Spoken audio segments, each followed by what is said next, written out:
La autoridad doctrinal de Tomás, sin embargo, no se ha limitado a la Iglesia Católica y ha despertado la admiración de ortodoxos, protestantes y laicos. Fue sin duda el mayor de los teólogos medievales, el más sólido y racional. Su suma teológica expresa, como ninguna otra obra, el espíritu del pensamiento católico.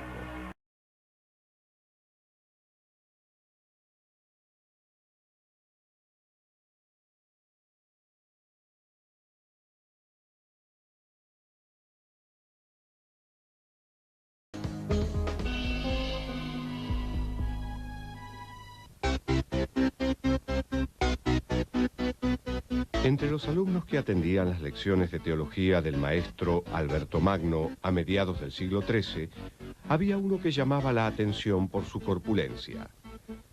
Introvertido y poco interesado en participar de discusiones, comenzaron a llamarlo el buey mudo. Al enterarse Alberto Magno de la broma, dijo a los alumnos: «Vosotros llamáis a este el buey mudo, pero yo os advierto que sus mugidos estremecerán al mundo». Se trataba de Tomás de Aquino, y su escrito más importante fue la Suma Teológica, para muchos la obra definitiva del pensamiento escolástico que reconcilió la filosofía aristotélica con la teología cristiana. Es decir, la fe con la razón.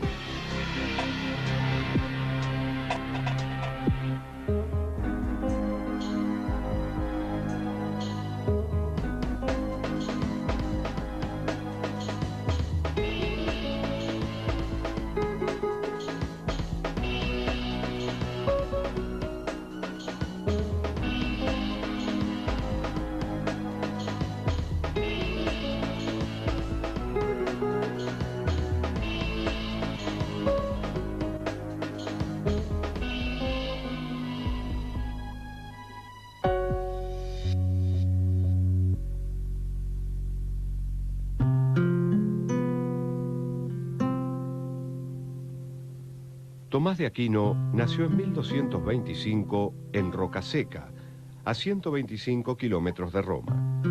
Su padre, Landolfo de Aquino, era el señor del lugar, y su madre, Teodora de Teate, era hija de los condes de Chieti. Tomás era el séptimo hijo varón. Desde temprana edad, el carácter tranquilo de Tomás hizo evidente que no sería apropiado para un destino guerrero. Su padre decidió preparar al niño para que algún día pudiera ser abad del monasterio benedictino de Monte Cassino, asegurando la fortuna familiar. A los 5 años, lo envió a iniciar su educación. Tomás permaneció durante 9 años en Monte Cassino y continuó sus estudios en la Universidad de Nápoles. Pese a que su familia esperaba que hiciera carrera en la jerarquía eclesiástica, Tomás decidió ingresar en la orden religiosa de predicadores, fundada por San Domingo de Guzmán. El padre de Tomás falleció en la Navidad de 1243, y pocos días después, el joven fue admitido como novicio en la orden. Tenía 18 años. La orden dominicana, al igual que la franciscana, no daba a sus miembros más futuro que el de frailes mendicantes.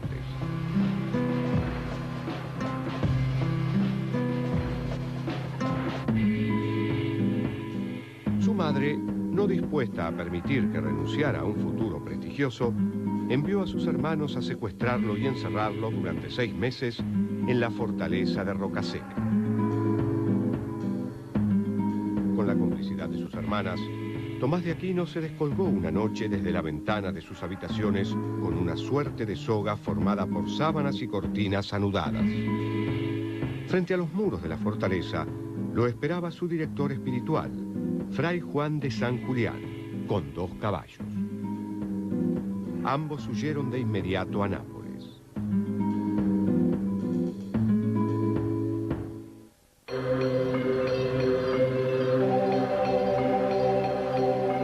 Completar su noviciado, Tomás fue enviado a Colonia para estudiar teología con Alberto Magno, reconocido científico, filósofo y teólogo.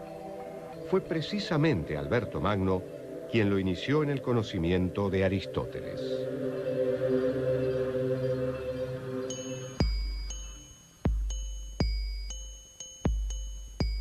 Hasta los siglos XII y XIII, la teología cristiana reconocía una fuerte influencia filosófica neoplatónica. Por eso daba alto valor a la intuición mística y no tanto a la razón. De la obra de Aristóteles solo se habían preservado y estudiado los libros de lógica.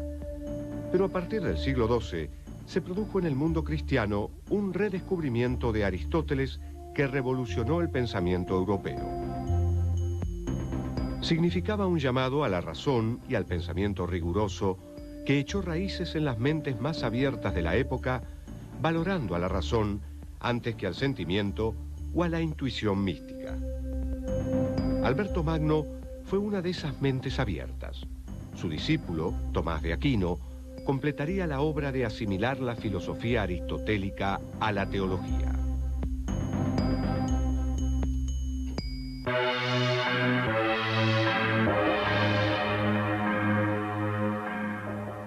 En 1252, el maestro general de la orden envió a Tomás, quien ya era sacerdote, a la Universidad de París para hacerse cargo de una de las dos cátedras dominicas.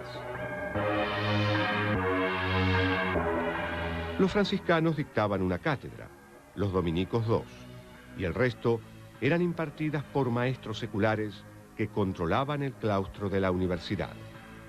Estaban preocupados porque sus clases comenzaban a perder alumnos a causa de los mendicantes, que ganaban prestigio por su dedicación y originalidad. Además, les parecía indigno que un maestro viviese de limosnas. Trataron por eso de impedir la concurrencia a sus cátedras. Las tensiones desencadenaron choques violentos entre los estudiantes universitarios. El claustro tomó una serie de medidas contra los maestros dominicos y franciscanos, apuntando a eliminar sus cátedras, o al menos hacerles imposibles la tarea de enseñar.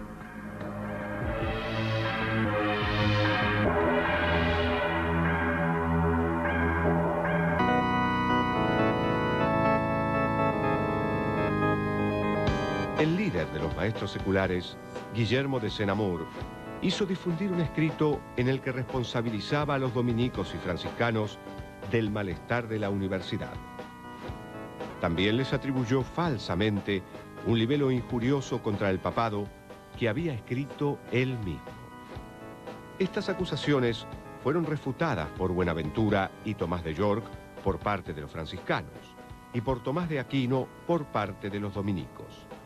Esta ocasión dio gran renombre y prestigio a Tomás.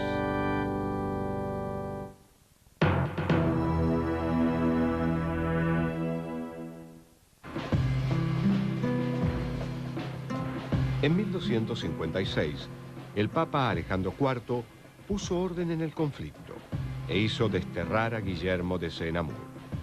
Asimismo, ordenó que el franciscano Buenaventura y el dominico Tomás de Aquino fueran admitidos en el claustro universitario.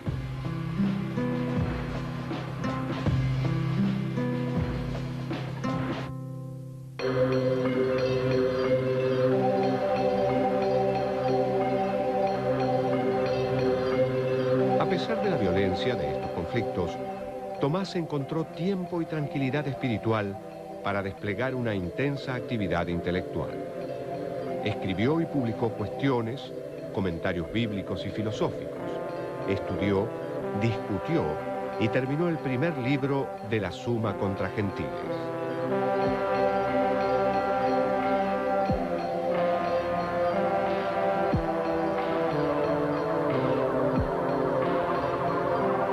La palabra gentiles se refería a los no cristianos. En esta obra, Tomás defiende la idea de que es posible demostrar que la fe no es absurda. La razón puede no aceptar los principios de la fe, pero no puede refutar a esta. A la vez, las verdades de la fe no pueden oponerse a la razón.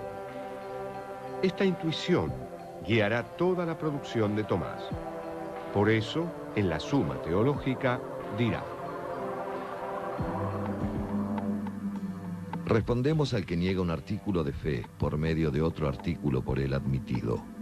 Pero si el adversario nada cree de las cosas reveladas, no hay medio de probarle con razonamientos los artículos de la fe, aunque sí se pueden destruir todas las objeciones que puedan hacer contra la fe.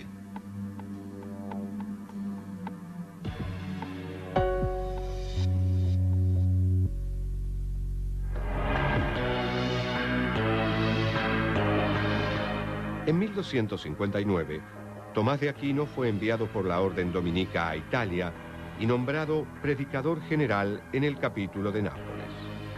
En este período, fue teólogo consultor del Papa. Terminó su Suma contra Gentiles y, a pedido del Papa Urbano IV, redactó la glosa evangélica conocida como Catena Aurea. También se ocupó de temas doctrinales, teológicos y filosóficos. Fue el período más prolífico de su vida. En 1267 comenzó a escribir una obra dirigida a los estudiantes de teología. Era la Suma Teológica. Numerosos compendios de teología habían sido elaborados en los siglos XII y XIII por diferentes teólogos. Se trataba de explicaciones completas y ordenadas de los diferentes aspectos de la doctrina católica. Pero la de Tomás de Aquino era profundamente innovadora.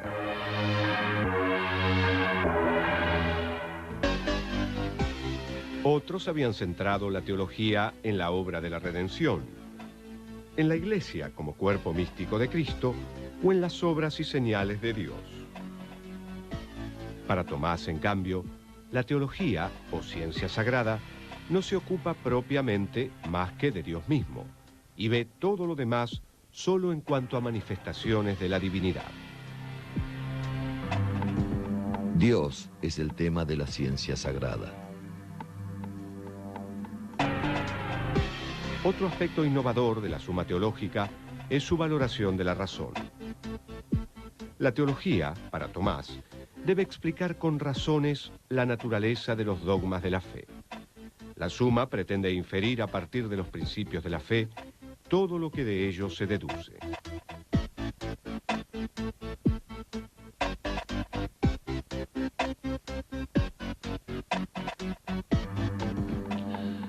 Como las demás ciencias no argumentan para probar sus principios, sino que parten de ellos para probar otras cosas, así la ciencia sagrada no argumenta para probar sus principios propios, que son los artículos de la fe, sino que parte de ellos para probar otras verdades.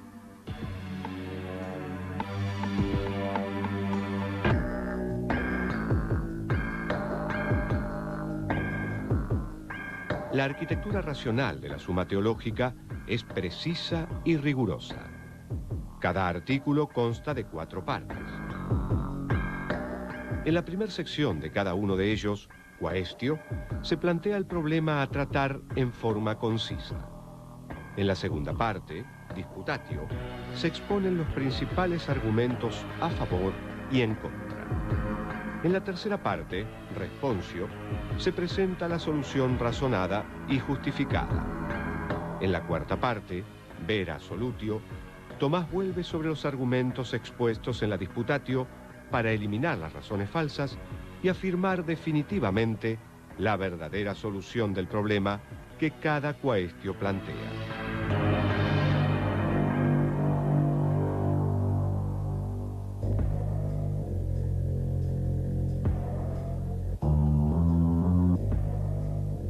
En 1269, Tomás retornó a París para hacerse cargo de la cátedra para extranjeros en la universidad.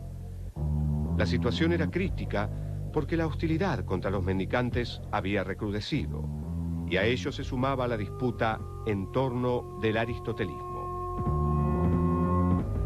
La filosofía aristotélica, radicalmente racionalista, había desaparecido casi completamente del horizonte cultural europeo occidental durante varios siglos. Durante el siglo XII, pensadores musulmanes como Averroes rescataron los escritos de Aristóteles y los interpretaron de acuerdo con el pensamiento islámico. Algunos autores europeos, llamados averroístas latinos, se habían convertido a esa versión mahometana de Aristóteles y profesaban la eternidad del mundo negando la creación. El aristotelismo corría riesgo de ser condenado por la Iglesia como contrario a la fe.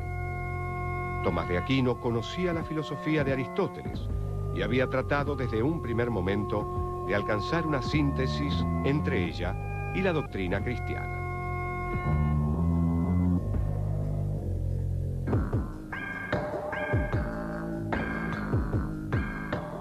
La valoración positiva de Aristóteles convertía a Tomás en sospechoso de herejía. Para quedar libre de tal acusación, debió defender la herencia aristotélica y refutar los errores de la versión averroísta. Por ejemplo, en lo que respecta al problema de si el mundo existe desde siempre, como afirmaba Aristóteles, o si ha sido creado, como sostiene la doctrina cristiana, Tomás admitía que la razón sola no puede alcanzar una respuesta concluyente y que la creación divina se trata, para el cristianismo, de una verdad de fe.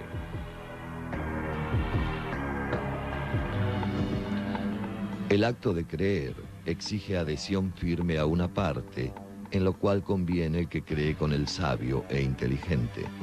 Sin embargo, su conocimiento no es perfecto por visión manifiesta, en lo cual conviene con el que duda, sospecha u opina. De esta manera es propio del creyente pensar con asentimiento. Por esto se distingue este acto, que es creer, de todos los actos del entendimiento que versan acerca de lo verdadero o lo falso.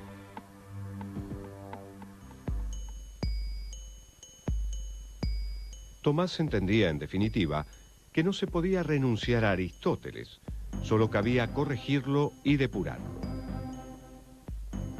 Encargó a Guillermo de Moerbeke, dominico y helenista, la traducción directa del griego de los libros de Aristóteles.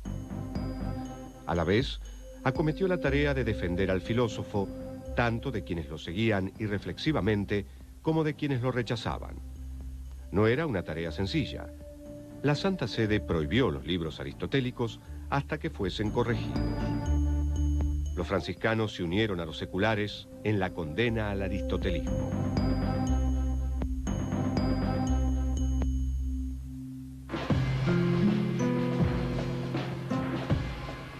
En 1270, Tomás sostuvo una disputa pública con el regente de la cátedra franciscana, Juan Peckham, y logró que admitiese que doctrinas defendidas por Aquino, a pesar de basarse en Aristóteles, no eran contrarias a la fe.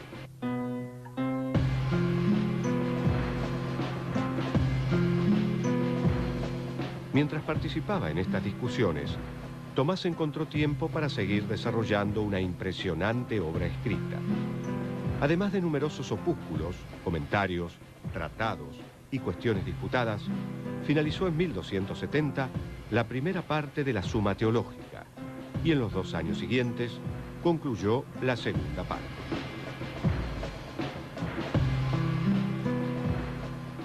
En la primera parte de la Suma, Tomás estudia primero a Dios en sí, como Padre, Hijo y Espíritu Santo, y luego reflexiona en torno a la idea de Dios como Creador y Señor de todas las cosas. Todo lo que está en Dios como conocido por Él es su mismo vivir y su vida. Y por esta razón, como todo lo que ha sido hecho por Dios está en Él, de esta manera síguese que todas las cosas son en Él su vida divina.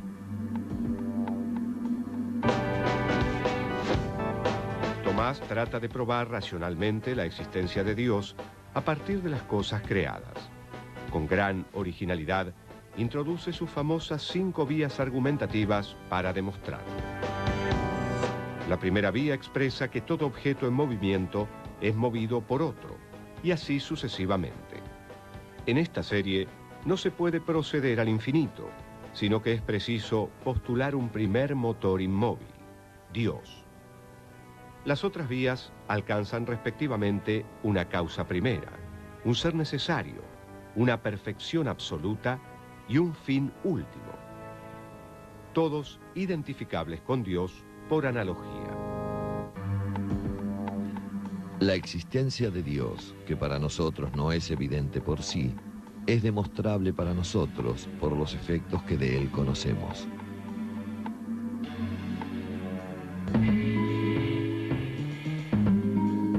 La segunda parte de la Suma trata de los medios aptos y adecuados que pueden conducir al hombre a Dios. Por su inmensa extensión, está dividida en dos secciones. La primera se ocupa del fin último del hombre y de los actos humanos. La segunda trata de las virtudes y los vicios en particular. En lo que más imita a la naturaleza intelectual a Dios, es en que Dios se conoce y se ama.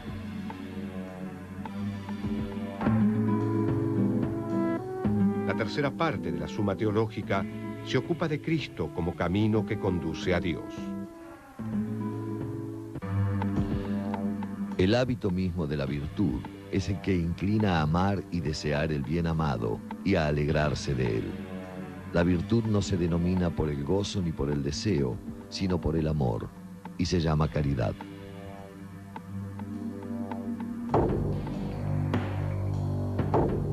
En marzo de 1273, durante una misa, Tomás sufrió un éxtasis profundo y prolongado. En los meses siguientes, trabajó sin descanso en su obra y dedicó largas horas a orar arrodillado frente a un crucifijo. El 6 de diciembre de ese mismo año, día de San Nicolás, luego de haber concluido la cuestión 90 de la tercera parte de la Suma Teológica, tuvo una nueva experiencia de arrobamiento, más profunda que la anterior. Archivó en un armario papel, plumas y tintero, y no trabajará más en la Suma Teológica ni en ningún otro texto. Cuando sus colaboradores le pidan que termine el trabajo, solo responderá: no puedo.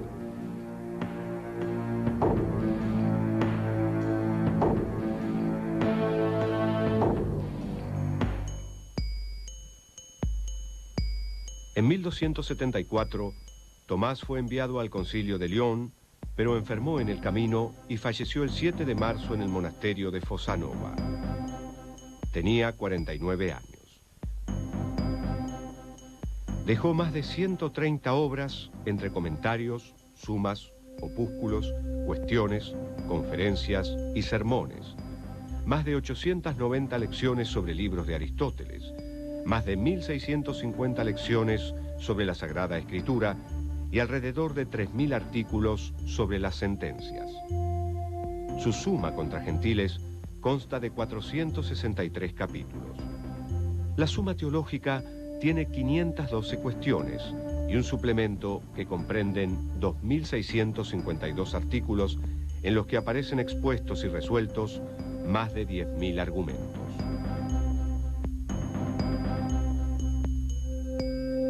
La Suma Teológica será completada después de su muerte, haciéndose cargo su secretario, Fray Reginaldo de Piperno, de la redacción de las últimas páginas a partir de los borradores del propio Tomás.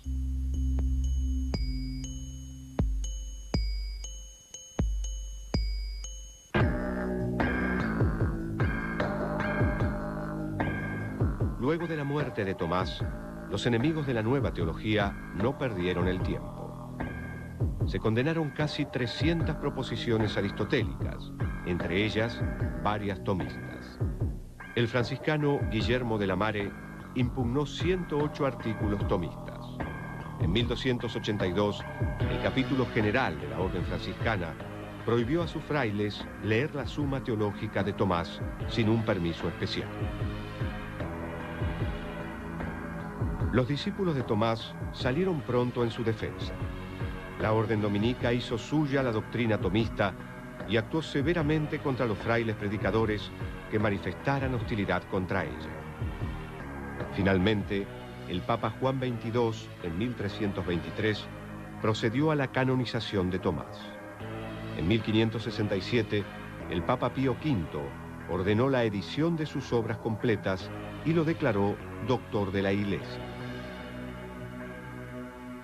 En 1880 fue declarado por el Papa León XIII patrón de todas las escuelas católicas, estableciéndose oficialmente que su filosofía Era la más sana, la más segura y la más conforme a la fe manifestada por el magisterio de la Iglesia. En 1914, Pío X lo llamó doctor angélico y ordenó que su filosofía fuera puesta como base de los estudios teológicos.